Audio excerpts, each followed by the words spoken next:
Well, hello, everybody. Thank you for joining us on our This Week Facebook Live Friday.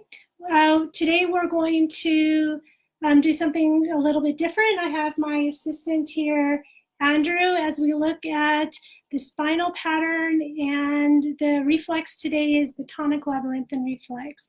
So I just want to recap what we've been doing for the last several weeks. We first started looking at the withdraw pattern, which is more of a cellular pattern, not really a movement pattern, but that was related to the pattern and once the baby is born, and the moral reflex and how that's associated. Then the mouthing reflexes, that's kind of the baby's first way to be able to reach and to grasp in the world. So the rooting, the sucking, and the swallowing reflex we looked at last week. And this week we're going to be looking at the spinal reflexes. And spinal movement is movement, from the head to the tailbone and vice versa. It's the initial way that the baby begins to move and to wiggle by flexing and curving the spine. So the spine moves by flexing and extending, so kind of moves in all directions and from side to side and rotating. All the lateral movements from the side of the body are supported from the center, so they have to have a good sense of center before they can really understand their sides. So the baby moves from both ends, from the head and the tail. So you might see like the babies scoot backwards, so they're reaching with their tail, or when they're going forward, they can reach with their head. So all these, the reflexes that are associated with the spine will be teaching the baby how to roll and beginning to understand their left and the right sides of their body. So the first reflex we're going to look at is a tonic labyrinthine reflex. So this reflex in a baby starts in the womb, but just part of it. There's two parts of this reflex. There's when the head is tilted forward. When the head is tilted forward, the legs automatically double, so they get into that fetal position. Well, that's a position that we want them, obviously, to be as a baby. But once they're born and they lift the head back, then the rest of the body automatically extends, and it's teaching to develop some muscle tone in the back and in the legs. Well, we don't want that active in the womb, so that part develops later. So we have half of it that develops in the womb and half of it that develops once they're born.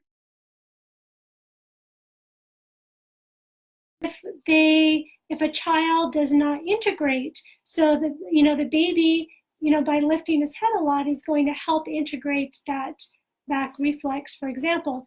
Well, if the forward is not integrated, then the child might have weak muscle tone, right? Every time they look forward, then the legs want to collapse.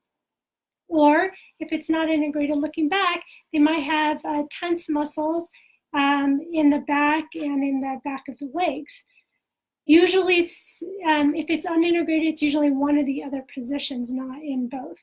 Also, because it has to do with head movement, it has to do with the vestibular system, and they can experience motion sickness, vertigo, fear of heights. They can also experience an incomplete left-right side dominance, right? Since it's helping building that left and right sideness. Also, they might have difficulty crossing the midline and one-sided movement. They might have poor posture. They might be stooping. They might, if a child's not walking by 2 years old, it could be because of this. Also, I've seen kids like not being able to do a somersault because they're too afraid to just do that forward bend. They might have difficulty judging space, direction, distance, velocity, having a hard time catching a ball, having poor sequence, intending to be cross-eyed. Maybe they have difficulty with auditory processing, ADD and ADHD. Okay, so those are some of the things that might occur or correlate with an unintegrated tonic labyrinthine reflex. So I'm just going to quickly show you how to test it in a child or adult or whoever. So can you stand up, please? Okay, so always, because we can experience some instability, so you're going to want to make sure that you're about ready to catch them just in case. But when they're standing straight, you ask them to close their eyes, and then you tilt their head back. Okay, and then you notice the amount of instability that they have, and then you tilt their head forward. And then you notice the instability, if any, and then you tilt the head back.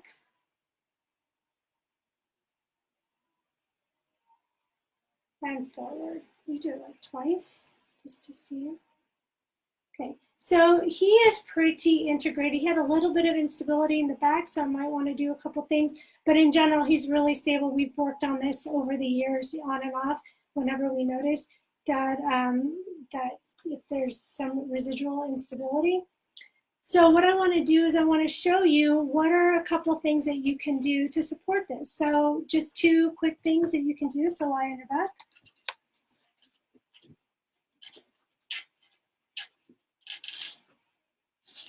Okay, so we're going to have them slide on their back, so passively, so just have them relax, and you're just going to either pull, or you can even push from the knees. I'm just going to pull slightly, and notice his head is just relaxed and it's bobbing up and down, so we know that that movement is going all the way through the spine.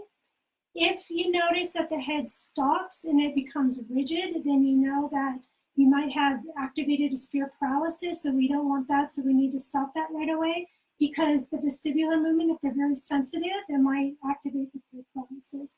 So I'm sliding on the back, and we can have them do it on their own. Can you do that? It's very different. This helps them understand their spine and their center. It's activating a different part of their brain.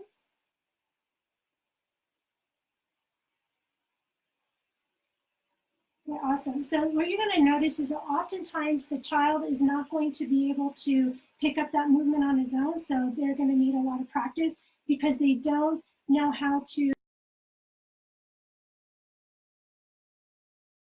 Very interesting, or you might try that on yourself and see what happens. But that's going to create some recognition along the spine. You'll sit up. And another thing that you can do, which kids love, is to do some spinal walking up the spine from the sacrum all the way up to the top of the head. And along the spine, you're just going to use, both hands. You can give different amounts of pressure. Kids usually love it to be deep pressure. I tend to too, but you can ask, if it's too hard or too soft, or they want it to be, I have nails, they might even like that sensation, or they might like it more brushing. But so we're going to walk along the spine. We're going to stimulate all of those nerves and neurons that goes along the spine. We're going to go all the way up to the top of the head. We're going to come down the side to the shoulders. Now, sometimes some kids feel very sensitive here in the shoulders, like this is what they would act like he's demonstrating for me. He used to be very, very sensitive in the shoulders. So what I would do is I would stop. I would let them take a deep breath in and just try to integrate that feeling so he's not so sensitive. And over time, they will get over that. And then you just put some deep pressure along the side back to the sacrum. And we do that 3 times. And this really helps put some input into the spine, so they can get some awareness around the spine. So, so if you are interested in learning more about how to integrate reflexes, or this reflex in particular, I invite you to our Bloomberg Rhythmic Movement Training Level 1 course that's coming up in October. So you can go to tab for that, or if you just want to look at other videos or just get more information, please join our membership site. Also, again, at Whole Child Learning and Wellness. And also, please support us online. We have an online store where we have a lot of products related to you and your child's health and well-being, such as EMF protection devices, red light therapy, just some general kind of healthy things. So that's at mywishingwillow.com. And until next time, next week we'll be continuing on spinal reflexes and making sure that we put children first. Thank you.